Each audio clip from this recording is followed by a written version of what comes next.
incluso un tipo normal como yo puede encontrar el amor. Conocí a alguien increíble en singetune.com. Es el único sitio que importa. Pillé a mi mujer con otro hombre en mi propio despacho, sobre mi propio escritorio, con la camioneta de mi socio aparcada justo fuera, en el aparcamiento. No entré como una furia y volqué el escritorio. No grité. Ni siquiera les hice saber que había visto algo. Volví a mi camioneta, me senté al volante con las manos temblando y empecé a trazar un plan. Para cuando llegó a casa esa noche, oliendo a su colonia y mintiéndome a la cara, yo ya sabía lo que iba a hacer. Mi nombre es Curtis Bowman. Tengo 45 años y, hasta hace unos 6 meses, pensaba que tenía todo lo que un hombre podría desear razonablemente. Mi esposa Diane, mi socio Dale Utechkins y yo habíamos convertido el ahumadero Bowman Hutchins de un pasatiempo en el patio trasero a la mayor operación de carnes especiales de 3 condados. Abastecíamos a restaurantes por todo Nashville y enviábamos nuestras salchichas ahumadas a mano hasta Atlanta. Mi hijo Owen, de 17 años en ese momento, ya hablaba de entrar en el negocio después de graduarse. Mi hija Becca, de 14, nos había ayudado a diseñar las nuevas etiquetas de los envases. Pequeñas ilustraciones de un ahumadero dibujadas a mano que a nuestros clientes mayoristas les encantaban. Era el sueño americano, y olía a nogal americano, azúcar moreno y a todo lo que había pasado mi vida adulta construyendo. La primera señal de alarma fue una colonia, que no era la suya. Nunca había usado perfume en la planta, decía que el humo del nogal se lo tragaría de todos modos. Pero un martes por la mañana de marzo, Diane entró en la cocina llevando algo caro y exótico. Algo que nunca antes había olido. Estaba cargando la última caja de salchichón de verano en la camioneta de reparto cuando lo noté. ¿Qué llevas puesto?, pregunté. Un nuevo gel de baño, dijo, sin levantar la vista de su teléfono. Lo compré en los grandes almacenes. Estaba de oferta. Me quedé allí un segundo. Nunca compras en los grandes almacenes. Bueno, esta vez sí, finalmente me miró, perfectamente tranquila, perfectamente firme. ¿Vas a llegar tarde esta noche? Probablemente, dije. La besé en la mejilla y me fui. Debería haber presionado más. Debería haber preguntado por qué una mujer que había estado comprando la misma marca de droguería durante 15 años había descubierto de repente el gel de baño de los grandes almacenes. En lugar de eso, me dije a mí mismo que estaba siendo paranoico y seguí con mi día. La segunda señal de alarma fue su teléfono. Diane siempre había sido un desastre tecnológico. Solía llamarme desde la cocina para preguntarme cómo borrar un mensaje de voz.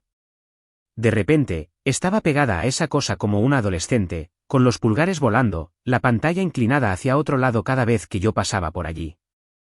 Lo noté una tarde en la cena, cuando lo tenía boca abajo sobre la mesa, junto a su plato. ¿A quién le escribes?, pregunté. Ni siquiera se inmutó. Cosas del comité de la iglesia. Ya sabes lo loca que se pone la planificación para la recaudación de fondos de otoño. Es julio, Diane. Planificamos con antelación, cogió el tenedor y cambió de tema. La tercera señal de alarma fueron las peleas. Pequeñas cosas que nunca antes le habían molestado se convirtieron en problemas importantes de la noche a la mañana.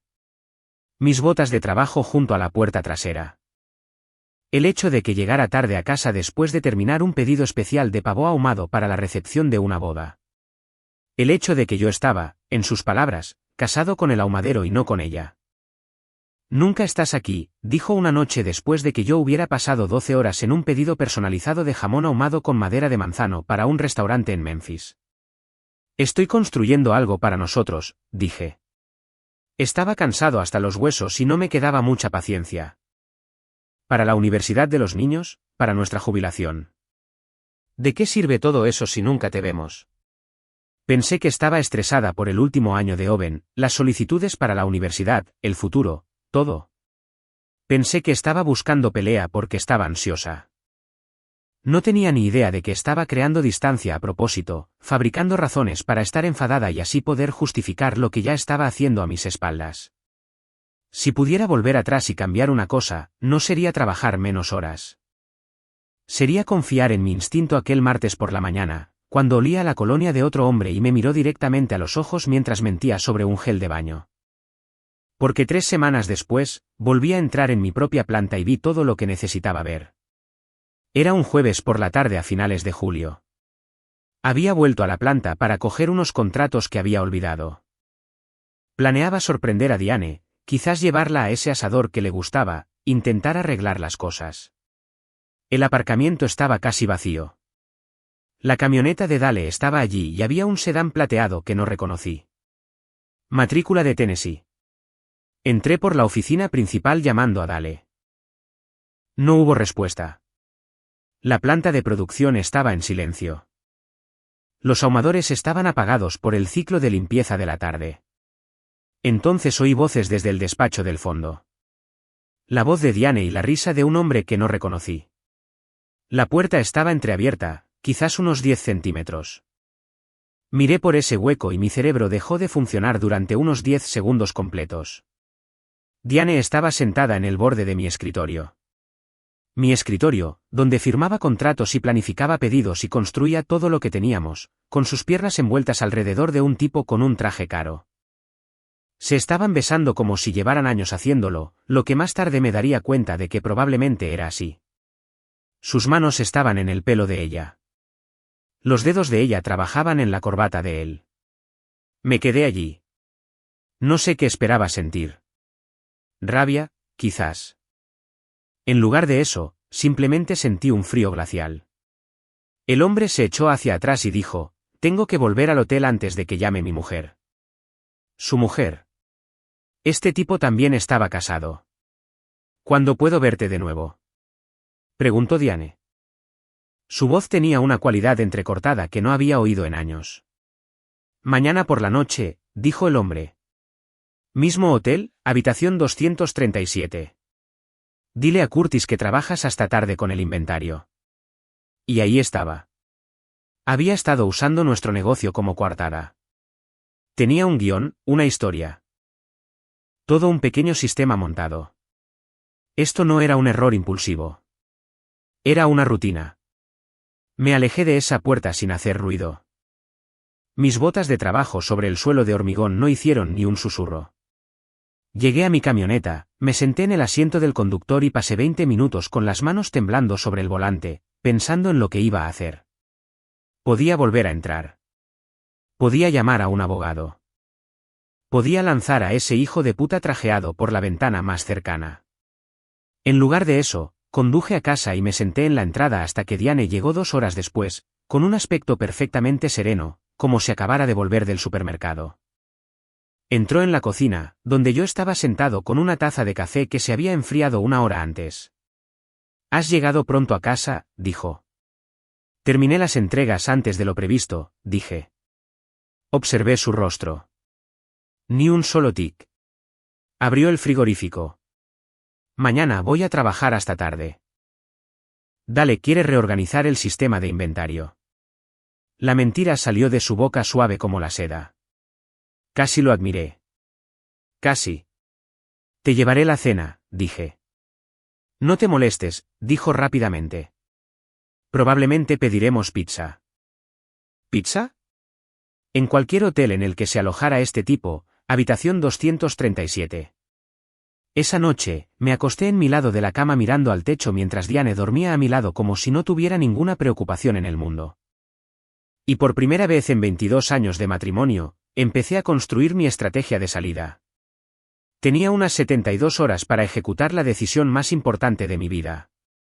El viernes por la mañana llamé a mi abogado. Frank Duque era un abogado de la vieja escuela, directo y sin rodeos, que había gestionado todos nuestros contratos comerciales durante una década. Había tomado una cerveza con él en cada barbacoa del 4 de julio durante años. «Frank, necesito verte hoy», dije. «Es sobre mi matrimonio». Hubo una pausa en su línea. «Me imaginaba que esta llamada llegaría tarde o temprano», dijo. Diane ha estado haciendo algunas preguntas sobre la división de bienes. Se me heló la sangre. ¿Hace cuánto? Hace unos meses. Llamó directamente a mi despacho.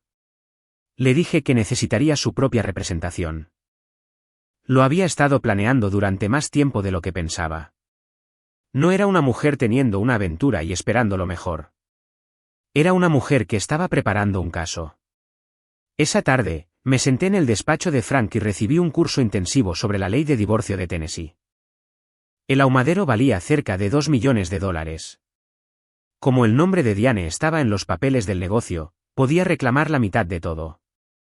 A menos que yo actuara primero. Hay una vía legal aquí, dijo Frank, reclinándose en su silla. Podrías disolver la estructura de sociedad existente y empezar de nuevo bajo una nueva entidad. Es completamente legal si se hace antes de que se presenten los papeles de divorcio.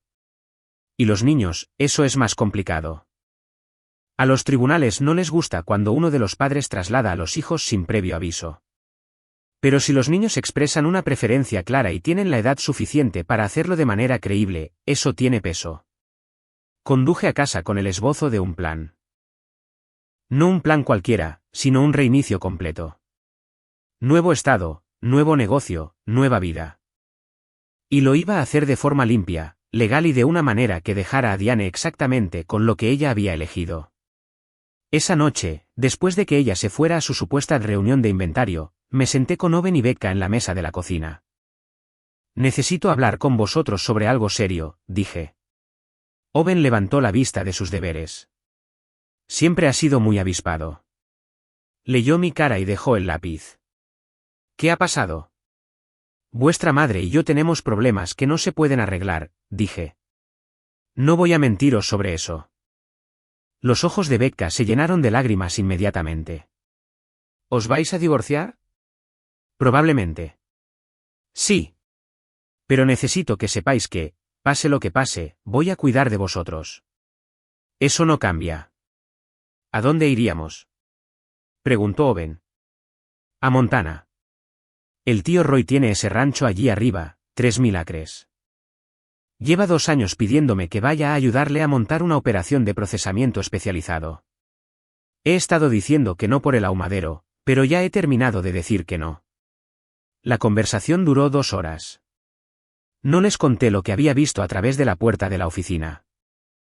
No necesitaban esa imagen en sus cabezas, pero entendieron lo suficiente. Al final, ambos habían tomado su decisión sin que yo se lo pidiera. No me quedo aquí, dijo Owen. Lo dijo en voz baja, lo que con él significa que está completamente seguro. Becca se secó los ojos y asintió. Yo tampoco. El sábado por la mañana, mientras Diane dormía, empecé a mover dinero. No a robar, a reorganizar. Fondos de emergencia, cuentas de negocios, ahorros para la universidad. Todo lo líquido fue a parar a cuentas que eran legalmente solo mías. Estaba pagando deudas del negocio, liquidando activos, todo documentado y en regla. El domingo llamé al tío Roy. Roy Bowman tiene 62 años y está hecho como el marine que fue hace 30 años. Es el hermano menor de mi padre y lleva 20 años dirigiendo ese rancho de Montana por su cuenta. Roy, estoy listo para aceptar tu oferta, dije. Pero llevo algo de equipaje conmigo. ¿Qué tipo de equipaje? Del que viene con una esposa infiel y un negocio que está a punto de desmoronarse. Se quedó en silencio por un momento. ¿Cuándo puedes llegar? ¿En 2 semanas? Quizás menos. Tendré las habitaciones listas, dijo. Eso fue todo. Sin sermones, sin 20 preguntas, solo Roy siendo Roy. El lunes por la mañana llegó como el día del juicio final. Me levanté a las 5, preparé café y tenía la lista de tareas delante. Para el mediodía, el mundo de Diane iba a empezar a desmoronarse. La primera parada fue el banco. Transferí todo de nuestras cuentas conjuntas a una nueva cuenta de negocios a mi nombre. Legal, documentado y hecho en menos de 20 minutos. La segunda parada fue el ahumadero. Dale ya estaba allí, preparando las entregas de la mañana. Entré y me miró con una expresión que me dijo todo lo que necesitaba saber antes de que abriera la boca. Tenemos que hablar, dije. Si es por Diane, empezó. Lo sabías. La cara de Dale se puso roja. No de culpa, sino de vergüenza. ¿Sospechaba? El tipo ha estado viniendo durante meses. Me dijo que era un inversor potencial interesado en comprar parte de la operación. Y no me dijiste ni una palabra. Curtis, empaca tus cosas personales. Tienes hasta las 5. No puedes simplemente, el acuerdo de sociedad. Cláusula de vileza moral, dije. Sección 12. Dejaste que esto sucediera en propiedad de la empresa y lo encubriste. Eso es complicidad y está documentado. Puse un sobre en la mesa de trabajo entre nosotros. Esa es la compra de tu parte. Valor justo de mercado menos los daños. Es más de lo que mereces y ambos lo sabemos.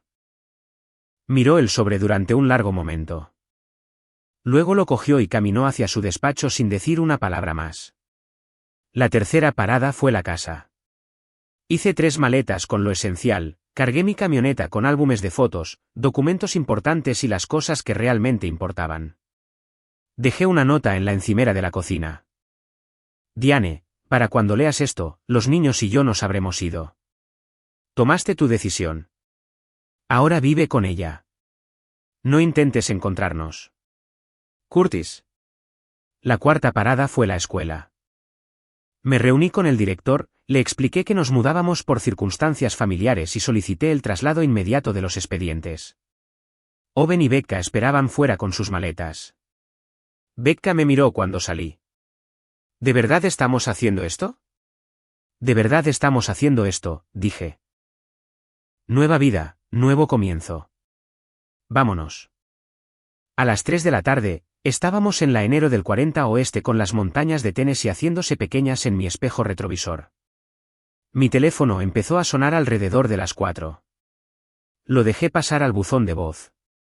En una parada de camiones a las afueras de Nashville, finalmente lo escuché. Curtis, ¿qué demonios está pasando? Devuélveme la llamada. El banco dice que has vaciado nuestras cuentas. Esto es un robo. No puedes llevarte a mis hijos, eso es secuestro. ¿Me entiendes? Llámame ahora mismo. Borré el mensaje. Luego apagué el teléfono, caminé hasta el contenedor de basura de la gasolinera y lo tiré dentro. El silencio que siguió fue la cosa más pacífica que había sentido en meses. Condujimos hasta medianoche y paramos en un motel en Oklahoma. Mientras llevaba las maletas desde la camioneta, Owen se puso a mi lado. Papá, dijo en voz baja. Me alegro de que nos hayamos ido. Yo también, hijo, dije. Yo también. El rancho de Roy se asentaba sobre 3.000 acres de naturaleza salvaje de Montana, a 40 millas del pueblo más cercano de cualquier tamaño. Era exactamente lo que necesitábamos. Cielo abierto, trabajo honesto y suficiente distancia de Nashville como para poder pensar con claridad por primera vez en meses. Roy nos recibió en la entrada con un abrazo de oso que casi me rompe las costillas. Bienvenidos a casa, dijo, y lo decía en serio. La casa del rancho era más grande de lo que esperaba. 5 dormitorios, un porche que la rodeaba, una cocina construida para alimentar a un equipo. Becca corría de habitación en habitación como si estuviera explorando por primera vez, genuinamente feliz de una manera que no había visto en mucho tiempo. Owen caminó por el perímetro de la propiedad con las manos en los bolsillos, estudiando todo con esa mente tranquila y analítica suya. ¿Qué tipo de ganado crías? Le preguntó a Roy en la cena. Angus, principalmente. Pero llevo un par de años pensando en el procesamiento especializado. La llegada de tu padre no podría ser más oportuna. Roy me miró a través de la mesa. Con lo que sabes sobre ahumar y curar, podríamos abastecer a restaurantes de alta gama en todo el noroeste.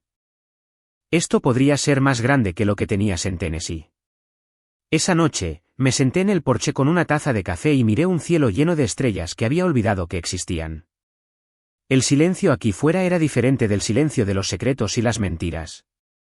Este era el silencio de los espacios abiertos y el trabajo honesto. Podía respirar en él. Mi nuevo teléfono, uno de prepago barato que había comprado en Colorado, vibró con un mensaje de Frank Duque. Diane ha contratado a un abogado. Alega secuestro y robo de bienes. Me estoy encargando, pero no se rinde. Puse el teléfono boca abajo en la barandilla del porche y volví a mirar las estrellas. Que contrate a 10 abogados. 3 meses después, empezaron a llegar informes de Tennessee. Frank llamaba cada semana con actualizaciones que pintaban un cuadro de colapso constante y sistemático. El ahumadero está perdiendo dinero a raudales, dijo Frank durante una de nuestras llamadas. Diane está tratando de dirigirlo, pero no tiene ni idea de la operación real. ¿Y Dale? ¿Volvió? Lo recontrató y luego lo despidió de nuevo 2 semanas después. Dijo que estaba socavando su autoridad. Casi me reí. Dale había estado dirigiendo operaciones de procesamiento de carne desde antes de que Diane supiera conducir. Despedirlo era como tirar el manual de instrucciones y luego quejarse de que el equipo no funcionaba. ¿Qué tan mal está? Ha perdido 3 contratos importantes. El grupo de restaurantes de Memphis canceló su pedido fijo la semana pasada. Algo sobre tiempos de ahumado inconsistentes y problemas de control de calidad. Eso me dolió. Me había llevado 5 años conseguir esa cuenta. Ella la había destruido en 90 días. Hay algo más, dijo Frank. Contrató a un investigador privado, un expolicía llamado Gary Watts. Ha estado recorriendo las paradas de camiones de la enero del 40, mostrando tu foto a los empleados de los moteles. ¿Ha encontrado algo? Todavía no, pero es persistente. Y Diane se está gastando el dinero a toda velocidad para mantenerlo. Esa noche, me senté con Owen y Becca y se lo dije directamente. Merecían saber que su madre no estaba aceptando nada de esto en silencio. ¿Qué pasa si nos encuentra?, preguntó Becca. Entonces lo afrontaremos, dije. No puede obligaros a volver.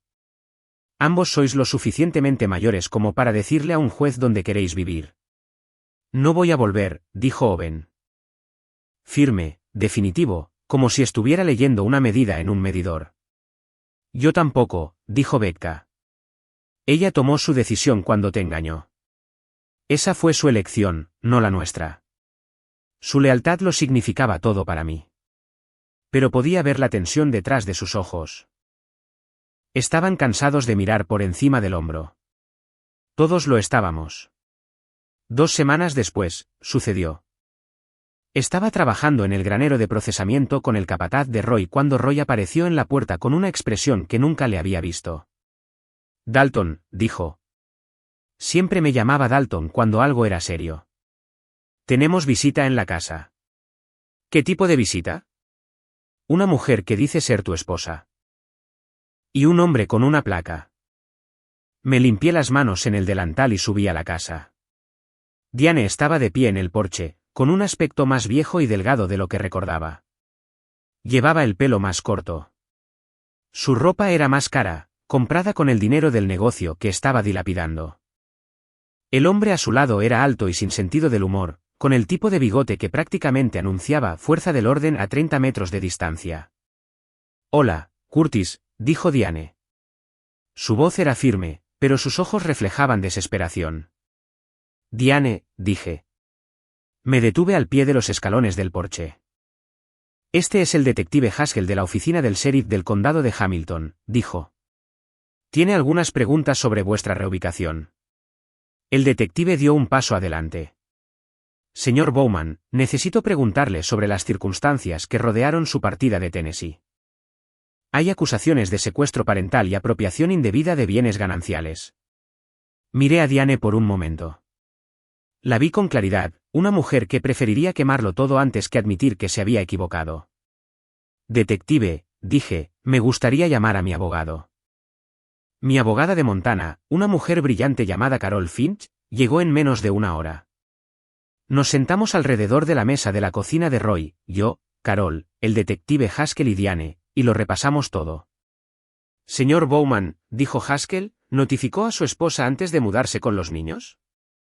Le dejé una nota detallada explicando nuestra partida, dije. Una nota no constituye una notificación legal para cambios de custodia. Los niños eligieron venir conmigo. Owen tiene 17 años. Becca tiene 14. Ambos son lo suficientemente mayores como para expresar una preferencia legal. Haskell miró a Diane. Estaba sentada rígida en su silla, con las manos tan apretadas que sus nudillos se habían vuelto blancos. La señora Bowman alega que usted manipuló a los niños en su contra, exponiéndolos a detalles sobre problemas matrimoniales. Les dije la verdad sobre por qué su familia se estaba desmoronando. Dije que su madre estaba teniendo una aventura con un hombre casado en la propiedad del negocio. Eso no es manipulación. Es una explicación. La cara de Diane se sonrojó. Eso no es. Está documentado, dijo Carol, y deslizó una carpeta sobre la mesa. Fotografías, recibos de hotel, grabaciones de las cámaras de seguridad del ahumadero, declaraciones de testigos. El detective Haskell abrió la carpeta. Miró las 2 primeras páginas y vi cómo cambiaba su expresión. Lo habían traído aquí esperando un simple caso de secuestro parental. Lo que estaba viendo era algo considerablemente más complicado. Estas son acusaciones serias, dijo con cuidado. También son ciertas, dije. Tengo la grabación completa de seguridad en un disco si desea revisarla, añadió Carol amablemente. Podemos prepararlo ahora mismo. Diane se levantó tan rápido que su silla raspó el suelo. ¿Va a arrestarlo o no, detective? Porque si no lo va a hacer, no sé por qué estamos sentados aquí. Haskell la miró con la paciencia particular de un hombre que ha visto a mucha gente tomar malas decisiones. Señora, basándome en lo que estoy viendo aquí, los niños parecen estar seguros, bien cuidados y han expresado claramente su preferencia por permanecer con su padre. La documentación sobre el adulterio afecta significativamente el panorama de la custodia. No estoy en posición de tomar medidas hoy. Están confundidos, dijo Diane. Los ha puesto en mi contra. No saben lo que quieren. Señor Bowman, dijo Haskell suavemente, su esposo tiene pruebas documentadas de adulterio en la propiedad del negocio. Eso va a importar en un tribunal. Quiero ver a mis hijos, dijo, volviéndose hacia mí. Ellos no quieren verte a ti, dije. No lo digo para ser cruel. Lo digo porque es la verdad. También son mis hijos. Entonces deberías haber pensado en eso antes de destruir a su familia. Haskell presentó su informe. Sin arrestos, sin órdenes de custodia. Mientras caminaban de regreso al coche de alquiler de Diane, ella se dio la vuelta una última vez. Esto no ha terminado, Curtis. Tengo recursos. Tengo gente. Recuperaré a mis hijos. ¿Lo intentarás? Dije. Pero no se van a ir a ninguna parte. Después de que se fueran, Carol y yo nos sentamos en el porche repasando nuestras opciones. No ha terminado, dijo Carol. Lo sé. En el peor de los casos, presenta una demanda en un tribunal federal. Secuestro parental cruzando fronteras estatales. Es una posibilidad remota con la documentación del adulterio, pero si consigue el juez adecuado en el día equivocado, se convierte en una verdadera pelea. Cara incierta. Miré por la ventana a Owen y Becca haciendo los deberes en la mesa de la cocina. Owen estaba ayudando a Becca con algo, inclinado sobre su cuaderno, señalando la página. Paciente, como siempre lo es con ella. Hay cosas por las que vale la pena luchar, dije. 2 semanas después de la visita de Haskell, comenzó la verdadera campaña. Llamadas anónimas a la escuela local, informes de niños secuestrados retenidos en el rancho. La directora llamó a Becca para hablar de ello. Alguien les dijo que nos retenían aquí en contra de nuestra voluntad, me contó Becca después de la escuela. Les dije la verdad, que elegimos estar aquí, que estamos felices, que nuestra madre te engañó. ¿Qué dijo la directora? Dijo que lamentaba que estuviéramos pasando por esto. Y luego llamó al abogado de mamá y les dijo que dejaran de hacer perder el tiempo a todo el mundo. Luego vinieron los servicios de protección infantil de Montana, activados por quejas presentadas en Tennessee. La trabajadora social, una mujer sensata llamada Pete Greer, nos entrevistó a cada uno por separado. Más tarde me contó lo que Owen había dicho durante su entrevista. Tu madre está muy preocupada por ti, le había dicho Pete. Nuestra madre está muy preocupada por quedar mal, había respondido Owen. A ella no le importamos nosotros. Le importa su reputación. Engañó a nuestro padre, hizo estallar a nuestra familia, y ahora está tratando de arrastrarnos de vuelta para poder fingir que es la víctima. Esas cosas no son lo mismo que preocuparse por nosotros. El informe de Pete fue favorable. Ambos niños estaban académicamente al día, socialmente adaptados y claramente querían quedarse donde estaban. Pero Diane no había terminado. Frank llamó con la siguiente escalada. Has solicitado la custodia de emergencia en Tennessee. Afirma que estás ocultando a los niños en violación de los acuerdos de custodia existentes. No tenemos acuerdos de custodia existentes, dije. Nunca nos divorciamos. Técnicamente, todavía estáis casados en Tennessee. Eso le da los mismos derechos de custodia, independientemente del adulterio. La aventura ayuda a nuestro caso, pero no termina automáticamente con sus derechos parentales. Si no te presentas en la audiencia, ella obtiene la custodia por defecto. Si te presentas, estás llevando a los niños de vuelta a la jurisdicción de Tennessee. ¿Y si se niegan a ir? El tribunal puede emitir una orden de recogida. Las fuerzas del orden estarían obligadas a hacerla cumplir. Esa noche, me senté de nuevo con Owen y Becca. Vuestra madre ha forzado una audiencia de custodia en Tennessee, dije. Tenemos que volver. No, dijo Becca inmediatamente. Puede que no tengamos elección. La ley puede decir lo que quiera, dijo Owen. No somos niños pequeños. Somos lo suficientemente mayores como para decirle a un juez dónde queremos vivir. No necesariamente según los tribunales de Tennessee. Entonces se lo diremos, dijo Becca. Iremos allí y le diremos al juez exactamente qué tipo de persona es. No le tenemos miedo.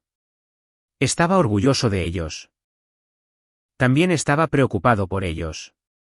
Los tribunales no siempre recompensan la lógica. A veces recompensan a quien tiene el mejor abogado y la historia más compasiva. Volver significa dejar el rancho, dije. Dejar al tío Roy. Todo lo que hemos construido aquí. No importa, dijo Owen. No vamos a volver con ella. Eso es lo único que importa. Cueste lo que cueste, dijo Becca en voz baja. Los miré a ambos durante un largo momento. Luego llamé a Frank y le dije que se preparara para la guerra. La evaluación de la custodia duró 3 meses. Psicólogos designados por el tribunal entrevistaron a todos. A mí, a Diane, a ambos niños, a Roy, a Dale. Visitaron el rancho, revisaron cada documento del caso y evaluaron nuestra situación de vida de arriba a abajo. La evaluadora principal era una mujer llamada doctora Agnes Holloway, y tenía el comportamiento particular de alguien que había oído todas las versiones de todas las historias y no iba a dejarse impresionar por ninguna. Se reunió conmigo para nuestra entrevista final en una mañana gris de noviembre. Sus hijos están notablemente bien adaptados, dijo, revisando sus notas. Han mantenido sus calificaciones, han hecho nuevos amigos y hablan de su vida en Montana con genuino entusiasmo. Son buenos chicos. Siempre lo fueron, dije. Necesitaban estabilidad. Pasara lo que pasara, usted se la dio, levantó la vista hacia mí. También hablan de su madre con algo más complicado que la ira. Hay duelo allí. Están de luto por quien pensaban que era. Yo también, dije. La audiencia final fue en una fría mañana de diciembre. El juzgado estaba abarrotado. Diane había traído testigos de carácter, empresarios locales de Nashville, un pastor, un vecino. Su abogado, un hombre llamado Gary Palmer, me pintó como un marido vengativo que había robado a sus hijos por despecho. El señor Bowman desmanteló un negocio exitoso, abandonó sus responsabilidades y envenenó sistemáticamente a sus hijos contra su madre, argumentó Palmer. Esto es alienación parental en su forma más calculada. Cuando fue nuestro turno, Carol dejó que las pruebas hablaran por sí solas. Las fotografías, los recibos de hotel, las grabaciones de seguridad, el testimonio de los propios niños. Su señoría, dijo Carol, el señor Bowman no alienó a sus hijos de su madre. La señora Bowman lo hizo ella misma cuando eligió una aventura por encima de su familia. Los niños no están confundidos. Tienen las cosas claras y las han tenido claras durante 3 meses de presión legal, acoso y manipulación diseñados para hacerles dudar de lo que saben que es verdad. Owen y Becca testificaron en la cámara del juez. Su determinación no se había movido ni un centímetro. Ya no es la misma persona, le dijo Becca al juez Raymond Aldrich. Está enfadada todo el tiempo, frenética. No me siento segura con ella. No físicamente. Nunca me ha pegado ni nada de eso. Solo quiero decir que no siento que pueda confiar en ella. Ya no sé quién es. ¿La echas de menos? Preguntó el juez. Becca lo pensó por un momento. Echo de menos a quien pensaba que era, dijo. Pero estoy empezando a pensar que esa persona nunca existió realmente. El juez Aldrich tardó 2 semanas en deliberar. Cuando volvimos para el veredicto, Diane parecía haber envejecido 5 años desde la audiencia. Estaba más delgada y había algo frenético y agotado detrás de sus ojos. Tras una cuidadosa consideración de todas las pruebas, testimonios y las preferencias expresadas por los niños, dijo el juez, este tribunal concede la custodia principal al señor Curtis Bowman. Diane emitió un sonido como si le hubieran dado un puñetazo. La señora Bowman tendrá derechos de visita supervisada que se ejercerán en Tennessee, pendientes de la finalización de un programa de asesoramiento familiar según lo indique este tribunal.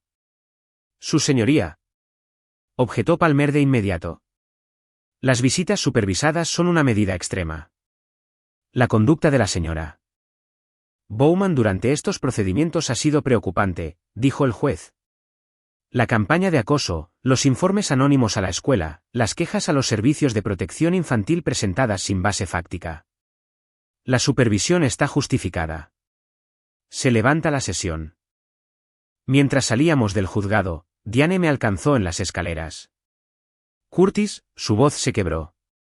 Por favor, ¿no podemos llegar a un acuerdo por los niños? Me detuve y la miré. Ya no estaba enfadado. Simplemente estaba harto. Tuviste 22 años para llegar a un acuerdo, dije. Elegiste a otro hombre en su lugar. Cometí un error. Un error. ¿Vas a castigar a nuestros hijos por el resto de sus vidas por un error? Tomaste una decisión, dije. Cada día que seguiste haciéndolo, tomaste esa decisión de nuevo. Ahora vive con ello. Caminé hacia donde Owen y Becca esperaban junto al coche de Carol. Owen tenía el brazo alrededor de los hombros de su hermana. Cuando vio mi cara, lo supo. 6 meses después del veredicto, estábamos de vuelta en el rancho a tiempo completo, y se sentía permanente de una manera que nada se había sentido permanente en años. Owen planeaba estudiar negocios agrícolas en la universidad. Quería volver y ayudar a dirigir la operación que Roy y yo estábamos construyendo. Becca se había unido al equipo de debate en su escuela y ya hablaba de medicina veterinaria. Diane nunca completó el programa de asesoramiento requerido para las visitas no supervisadas. Lo último que supe a través de Frank fue que se había mudado a Florida con el hombre del hotel. Se llamaba Richard, al parecer, por si eso importa. Había dejado Tennessee atrás por completo. Algunos puentes no se reconstruyen. Algunos nunca fueron lo suficientemente sólidos para empezar. 2 años después de dejar Nashville, estaba una tarde en el porche de Roy, viendo a Owen cargar pacas de heno bajo la última luz del día. A los 19, era más fuerte que yo y sabía más de ganado de lo que yo sabía a los 30. Se movía con la confianza natural de alguien que sabía exactamente dónde estaba y qué estaba haciendo. Pedido de Peterson cargado. Gritó, limpiándose la frente con la manga. ¿Vienes conmigo? Dame 5 minutos, dije. Roy salió y se paró a mi lado con una taza de café en cada mano. Me dio una. ¿Algún arrepentimiento? Preguntó. ¿Sobre qué específicamente? Dejarlo todo, empezar de cero. Lo pensé honestamente. Me arrepiento de haber confiado en alguien que no lo merecía, dije. Me arrepiento de no haberlo visto antes. ¿Pero irme? Negué con la cabeza. Ni por un solo segundo. ¿Incluso el negocio? ¿Todo lo que construiste allí? No perdí el negocio, dije. Perdí a una socia que lo estaba llevando a la ruina. Lo que estamos construyendo aquí es mejor que cualquier cosa que tuviera en Tennessee. Mejor producto, mejores socios, mejor vida. Roy asintió y miró la propiedad. Crena Bowman Carnes Premium. Habíamos mantenido su nombre porque era su tierra. Ahora abastecíamos a restaurantes en 5 estados. Acabábamos de empezar la construcción de una nueva planta de procesamiento. El mismo modelo que había perfeccionado con carnes ahumadas en Nashville funcionaba aún mejor aquí con la calidad del ganado que criaba Roy. ¿Crees que lo intentará de nuevo?, preguntó Roy. Puede ser. Pero los niños son mayores ahora, más asentados. ¿Saben quiénes son? Tomé un sorbo de café. Estaría luchando contra personas, no contra niños. Eso es algo diferente. ¿Y tú? ¿Alguna vez piensas en, hizo un gesto vago, encontrar a alguien nuevo? Quizás algún día, dije.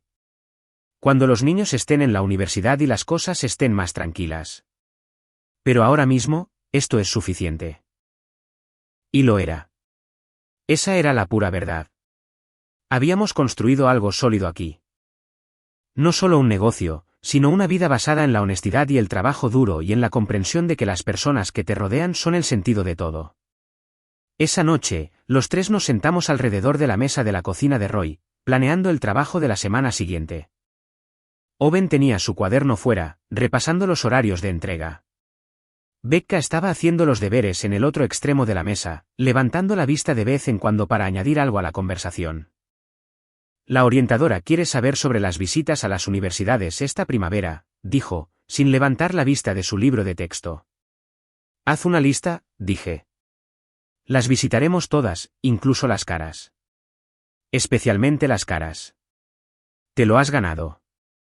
Ella sonrió ante eso. Owen levantó la vista de su cuaderno, me miró a los ojos y algo pasó entre nosotros.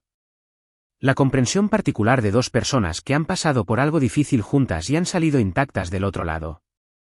Más tarde esa noche, después de que los niños se hubieran ido a la cama, me senté solo en el porche bajo un cielo lleno de estrellas de Montana y pensé en el hombre que había sido hacía 2 años, trabajando jornadas de 16 horas para construir algo que creía permanente.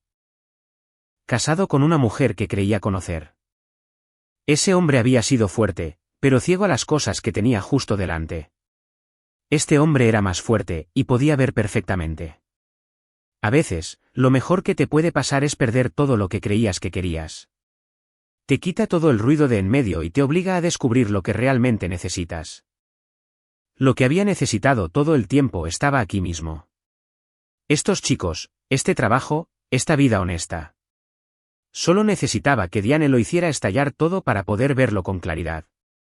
Terminé mi café y entré.